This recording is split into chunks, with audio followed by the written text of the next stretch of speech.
জন্মের পরে কানে আজান কে দেয়নি, তুমি মৌলবাদী চারা হওনি। বলেন তুমি মৌলবাদী জন্মের পরে মৌলবাদী হওনি।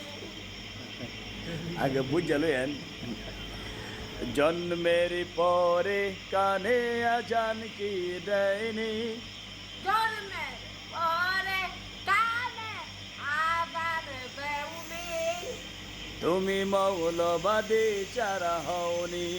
তুমি মৌলবাদী তারা হওনি।